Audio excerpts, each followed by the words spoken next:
This news is brought to you by Burma Jewelers Solan, the biggest jewelry showroom of Himachal Pradesh.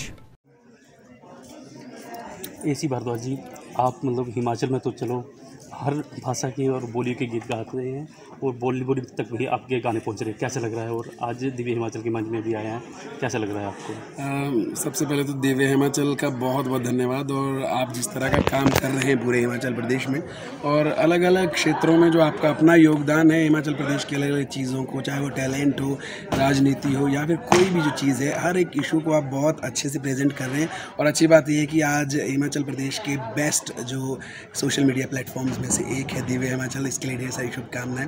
और पिछले कल हम यहाँ पे पहुँचे थे और मेरे साथ प्रिया गौतम जी हैं, हिमाचल प्रदेश में बहुत ही ज़बरदस्त अदाकारा और साथ ही साथ मतलब मल्टी टैलेंटेड इनको आप कह सकते हैं, फैशन डिज़ाइनर है, स्टेनोग्राफिस्ट है, बहुत सारी चीज़ें। थैंक यू प्रिया। और मतलब कल हम आ गए हैं और मैं कहूँगा कि धर्मशाला आना अपने आप में किसी का भी सपना रहता है, लेकिन अगर आप ओकेजन्स में आएँ और उसके बाद धर्मशाला जैसी जगह पे आना हो तो मतलब बहुत ही अलग अनुभव है।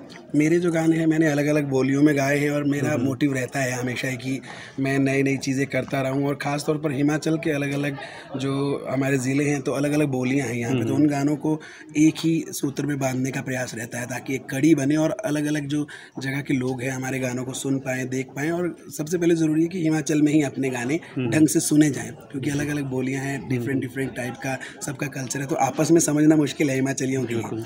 और दिव्य हिमाचल का प्रयास हमेशा ही रहता है। और जो इस बार मिस हिमाचल का जो आयोजन किया गया है, वैसे मैं काफ़ी सालों से फॉलो करता आ रहा हूँ दिव्य हिमाचल को, और इस तरह के जो आयोजन है उसमें हमेशा बाकी किसी का योगदान हो ना हो लेकिन दिव्य हिमाचल हमेशा आगे रहता है। और मैं खुद भी दिव्य हिमाचल के बहुत सारे जो कार्यक्रम हैं, टैलेंट जो हंट रहते थे और इसमें हिमाचल की आवाज़ या वॉइस ऑफ हिमाचल, इस तरह के जो कार्यक्रम आप लोग आयोजित करते थे सिंगर्स के लिए भी, उसका भी मैं हिस्सा रहा हूँ। तो मतलब बहुत एक अलग एक्सपीरियंस रहता है और मतलब सीरियसली आप बहुत अच्छा काम कर रहे हैं, आप बधाई के पात्र हैं। माया नगरी तक आपके गाने पहुंचे हैं, किस तरह से हो पाया ये सब और आगे क्या रहने वाला है? माया नगरी का मुझे लगता है कि किसी भी कलाकार के लिए सबसे बड़ा ये ड्रीम रहता है कि आपका गाना कभी मुंबई में चले या फिर मुंबई आपका जाना हो, तो हम लोग चाहते हैं कि मुंबई में जाएं और वहाँ पे हम लोग प्लेबैक करें, या फिर थोड़ा सा हर आदमी चाहता है कि वहाँ पे पहुँचे।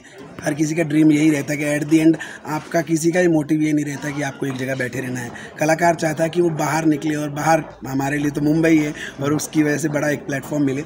लेकिन मेरे लिए बड़ी बात ये थी कि मैंने सबसे पहले तो अपना एक गेटअप तैयार किया कि पहले मुझे अलग दिखना ज़रूरी है। मेरी तरह या मुझसे बेहतर गाने वाले बहुत सारे और भी लोग हैं, तो लेकिन मुझे पहले अपने आप को अलग दिखा, बाहर निकले, और बाहर हमारे लिए तो मुंबई है और उसकी वजह से बड़ा एक प्लेटफॉर्म मिले। लेकिन मेरे लिए बड़ी बात ये थी कि मैंने सबसे पहले तो अपना एक गेटअप तैयार किया कि पहले मुझे अलग दिखना ज़रूरी है। मेरी तरह या मुझसे बेहतर गाने वाले बहुत सारे और भी लोग हैं, तो लेकिन मुझे पहले अपने आप को अलग दिखाना था कि मैं पहाड़ी हूँ, मैं हिमाचल से हूँ, तो सबसे पहले मेरी आइडेंटिटी एक क्रिएट हो। तो इसलिए मैंने ये जो लुक क्रिएट किया है सबसे पहले कि ताकि लोग मुझे अलग एक तरीके से पहचाने और हिमाचल के नाम से मुझे जाना जाए। फिर गाना में हिंदी गाऊँ, पहाड़ी गाऊँ, कोई फ़र्क नहीं पड़ता, लेकिन मैं हिमाचली हूँ, ये बड़ी बात हो जाती है। तो वहाँ से कांची रे कांची ये गाना बेसिकली बॉलीवुड का गाना है और किशोर दा का ये गाना है। तो मैंने हिमाकत की थी गाने की 40 सेकंड का ये छोटा सा जो क्लिप है मैंने गाया था मॉडर्न फोक नोट सीरीज़ में, और उसके बाद बहुत सारे लोगों ने इतना ज़्यादा प्यार दिया है इसको, और मतलब लोगों ने डिमांड कर दी कि पूरा इस गाने को पेश किया जाए। तो मैंने जब पूरा ये रिकॉर्ड किया गाना तो लोगों ने मतलब बहुत ज़्यादा प्यार दिया। मेरे अपने यूट्यूब चैनल पर 9 से 10 मिलियन के व्यूज़ हो गए थे। और उसके बाद मुंबई से फ्रेम्स प्रोडक्शन का मुझे कॉल आया, तो उन्होंने कहा कि आपका जो गाना है तो हम चाहते हैं कि इसको यहाँ पे इंडियाज़ बेस्ट डांसर में हम प्ले करना चाहते हैं सोनी टीवी पे। तो मुझे पहले तो मजाक लगा, और किसी भी पहाड़ी आदमी के लिए मजाक होगा कि मुंबई से आपको कॉल आ रहा है, तो मैंने काट दिया था कॉल। लेकिन उसके बाद जब मैंने थोड़ा सा रिसर्च किया गूगल पे, मैंने प्रिया मेरे अकाउंट्स हैंडल करती हैं और साथ में मैनेजमेंट का सारा देखते हैं, तो मैंने प्रिया से कहा प्रिया एक बार चेक करना ज़रा क्या है। तो प्रिया ने कहा सर ये डिटेल जो है मैच हो रही है, और ये जो कॉल है फ्रेंड्स प्रोडक्शन बहुत बड़ी प्रोडक्शन है जो DID और इंडियाज़ बेस्ट डांसर या इस तरह के जो टैलेंटिंग शो है ये करवाते हैं। तो उसके बाद मैंने कॉल बैक किया कि यहाँ बातचीत की उनसे, तो उन्होंने कहा कि हम आपका गाना, मैं कहा मेरा गाना नहीं है, सारेगामा म्यूज़िक कंपनी का गाना और किशोर दा ने गाया है। तो उन्होंने कहा कि सारेगामा से हमारी बात हुई और उन्होंने कहा कि आपको एसी भारद्वाज से बात करनी है। अच्छा। तो ये एक प्राउड का मोमेंट है कि सारेगामा म्यूज़िक कंपनी जो कि इंडिया की सबसे पुरानी म्यूज़िक कंपनी है, किशोर दा, मोहम्मद रफ़ी जी, लता मंगेशकर जी, सबके गाने इसी पे आते हैं और सबसे पुरानी यही कंपनी है।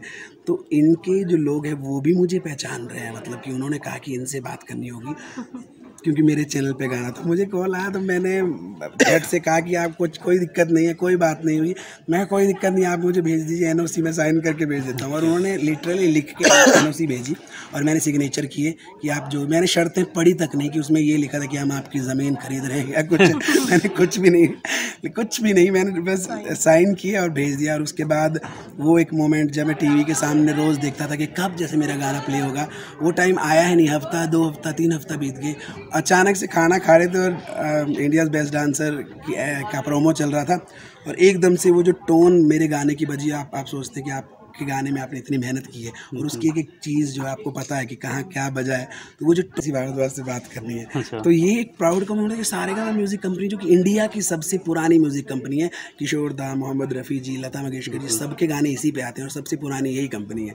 तो इनके जो लोग हैं वो भी मुझे पहचान रहे हैं, मतलब कि उन्होंने कहा कि इनसे बात करनी होगी क्योंकि मेरे चैनल पे गाना। तो मुझे कॉल आया तो मैंने झट से कहा कि आप कोई दिक्कत नहीं है, कोई बात नहीं हुई, मैं कोई दिक्कत नहीं, आप मुझे भेज दीजिए, एनओसी में साइन करके भेज देता हूँ। और उन्होंने लिटरली लिख के एनओसी भेजी और मैंने सिग्नेचर किए कि आप जो, मैंने शर्तें पढ़ी तक नहीं कि उसमें ये लिखा था कि हम आपकी ज़मीन खरीद रहे हैं या कुछ। मैंने कुछ भी नहीं, मैंने बस साइन किए और भेज दिया। और उसके बाद वो एक मोमेंट जब मैं टीवी के सामने रोज़ देखता था कि कब जैसे मेरा गाना प्ले होगा, वो टाइम आया है नहीं। हफ्ता, 2 हफ्ता, 3 हफ्ता बीत गए। अचानक से खाना खा रहे थे और इंडियाज़ बेस्ट डांसर का प्रोमो चल रहा था और एकदम से वो जो टोन मेरे गाने की बजी, आप सोचते हैं कि आपके गाने में आपने इतनी मेहनत की है और उसकी एक चीज़ जो है आपको पता है कि कहाँ क्या बजा है, तो वो जो टोन बजी तो लिटरली गूज बम्स आ गए, मेरी पूरी बॉडी से बाल खड़े हो गए कि नहीं ये मेरा गाना है। और सोनी टीवी का जब लोगो लगा है तो अपने आप में बहुत बड़ी बात हो जाती है।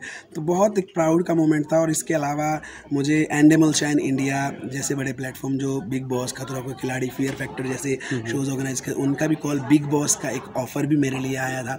तो मतलब अपने आप में ये हिमाचली होने के नाते हमारे लिए तो बड़ी बात है। और जब वो लोग कह रहे हैं कि आप ऐसा कीजिए, जो आप ड्रेसेस पहनते हैं, टोपी और बाकी ये आप बहुत सारे तैयार कर लीजिए क्योंकि आप बिग बॉस में आ रहे हैं, तो सोचिए कितनी बड़ी बात है। तो ऐसा ही मुझे लगता है प्लेटफॉर्म की ज़रूरत है हिमाचल प्रदेश वासियों को। और आप जैसे लोग और दिव्य हिमाचल खास तौर पर मैं स्पेशली मेंशन करना चाहता हूँ, आप बहुत बड़ा एक प्लेटफॉर्म तैयार कर रहे हैं। टैलेंट को मैं देख रहा था, बहुत ही ज़बरदस्त। आज इतनी देर तक नॉर्मली हमें आदत नहीं है, हम आर्टिस्ट लोग हैं, हम लोग स्टेज पे हम 4 घंटा गा लेंगे, लेकिन हमें ऑडियंस के बीच में बैठकर स्टेज पे क्या चल रहा है उसकी हमें बहुत ज़्यादा आदत नहीं है। लेकिन वाकई लिटरली 1 सेकंड के लिए भी ऐसा नहीं लगा कि कोई बोरिंग हो रही है चीज़ें, हमें इंटरेस्ट आ रहा था कि कौन होगा और क्या, और इतने अच्छे तरीके से मैनेज किया था। हम लोग डिस्कस कर रहे थे बैठे हुए कि नहीं यार, यहाँ पे भी मुंबई वाला जो एक प्लेटफॉर्म है वो क्रिएट किया जा रहा है, धीरे धीरे जो लेवल है वो अपडेट हो रहा है। तो इसके लिए आप वाकई, आप और पूरी टीम जो है बधाई के पात्र हैं कि हमें भी आमंत्रित किया है। तो इसके लिए बहुत बहुत धन्यवाद कि हम हिस्सा बने हैं इस इवेंट का। बहुत बहुत शुक्रिया। ठीक है जी, बहुत बहुत धन्यवाद और बहुत बहुत शुभकामनाएं आपको। थैंक यू सर, बहुत शुक्रिया।